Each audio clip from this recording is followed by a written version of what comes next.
we are happy that we are here seeing you live. That's why I said we are the Ezekiel of our people say so many things. Juan was on ground to dispel so many dangerous rumors. Only for us to see you this morning looking on that 17. We are very grateful. So, looking at when you travel, a lot of things happened while you were away. You have, at the studio, you have addressed the issue of 2015 here. But to the print here and others, what is your appeal to the people of Plateau as this agitation is going on everywhere? Well, my major appeal to Plateau people, like I said earlier, is that even in the course of campaigning, we must address issues and try to reduce the sentiments that create division among communities.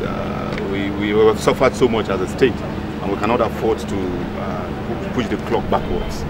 We must find credible platforms to create what will further engender the unity of the state and the progress of the state. We cannot afford to have retrogression.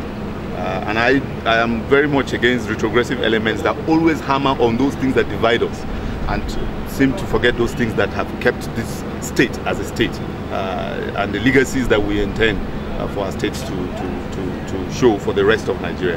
And I believe that Plateau State is bound to take the lead in the Committee of States as far as Nigeria is concerned. And there's so much to be done for a state like Plateau.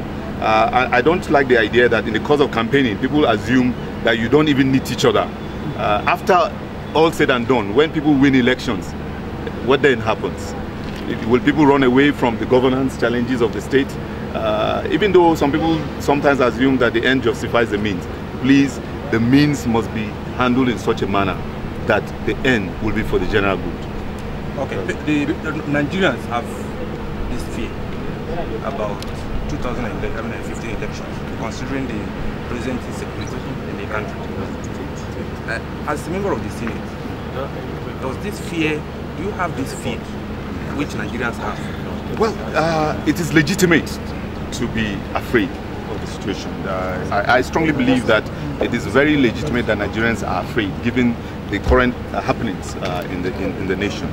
But I've come to appreciate one thing, that elections do also create a platform for people to forget their differences, even if temporarily.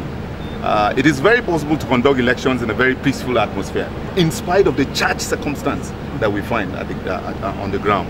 But some of us are strongly of the opinion that the will of the people should be enabled to find expression, so that the conduct of elections do not then generate new tensions out of what is happening.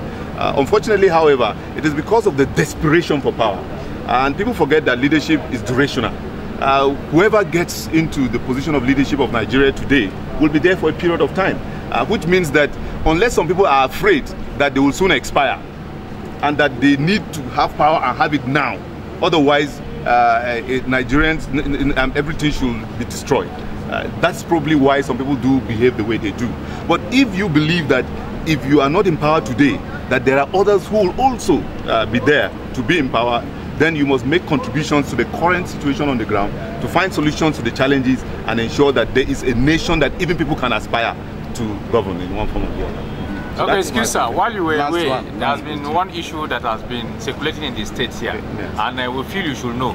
Is it possible that is it possible for 50,000 naira, 50 billion naira to have accrued to this state from Shopee from the time that Shopee was established? I have said clearly that it is not possible. It's practically the imagination of those who try to manufacture and concoct figures in order to stir emotions of people. And on average of 218 or 220 million per month accruable to a state, and Shopee started just 2 years back. So definitely the amount will not even be more than 5 billion. And if the amount is not even up to 5 billion, they will probably need to ask, where is the 5 billion? And you probably discover that this governor, who is so prudent in managing resources, has kept that money prepared to use it for a mega project in that order. And when this project is unfolded, people will be shocked. And unfortunately, you know, people out of desperation will even tell you that the governor has made an overhead bridge over a gutter. That is the shocking dimension. When a train can pass under that flyover bridge here, just close by Utonkong. This shows the gravity of the hatred that some people are trying to manufacture and sell to the rest of Plateau people. and probably confuse issues in the way that will probably capture the imaginations of others who don't have the extra patience and time to go into a critical analysis of what is on ground.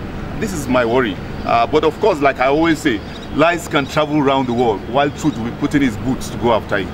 Thank you very much. Thank you. That last word is an ancestral word. Thank you very much.